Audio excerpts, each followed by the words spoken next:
ಆತ್ಮೀಯ ವೀಕ್ಷಕರಿಗೆ ನನ್ನ ಸವಿನಯ ನಮಸ್ಕಾರಗಳು. ಈ ಜ್ಯೋತಿಷ್ಯ ಮಾರ್ಗದರ್ಶಿ ಚುಟುಕು ಕಾರ್ಯಕ್ರಮದಲ್ಲಿ ನಾವು ಶುಭ ಕಾರ್ಯಗಳಿಗೆ ಶುಭ ಮುಹೂರ್ತಗಳು ಅಂತಕ್ಕಂಥ ಒಂದು ಕಾನ್ಸೆಪ್ಟಲ್ಲಿದ್ದೀವಿ.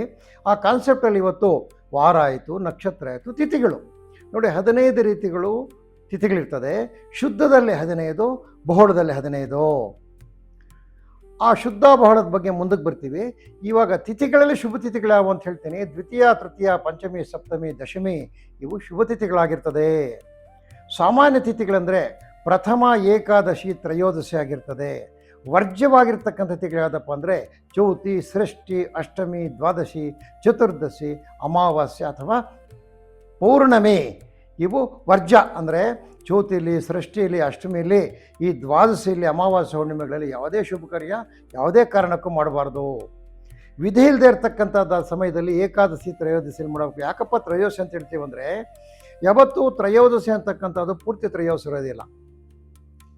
100ಕ್ಕೆ 90% ಅದೇನಾಗಿರ್ತದೆ, ಚತುರ್ದಶಿ ಹತ್ತಿರಕ್ಕೆ ಬಂದುಬಿಟ್ಟಿರ್ತದೆ.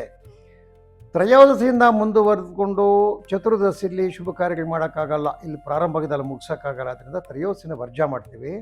ಆದರೆ ದಶಮಿ ಅಂತಕ್ಕಂಥದ್ದು ಬಹಳ ಶ್ರೇಷ್ಠವಾದ ದಿನ. ಪಂಚಮಿ, ಸಪ್ತಮಿ, ತೃತೀಯಗಳು, ದ್ವಿತೀಯಗಳು ಒಳ್ಳೆಯದಾಗಿರ್ತಕ್ಕಂಥ ನೆರಳಾಗಿರುತ್ತೆ.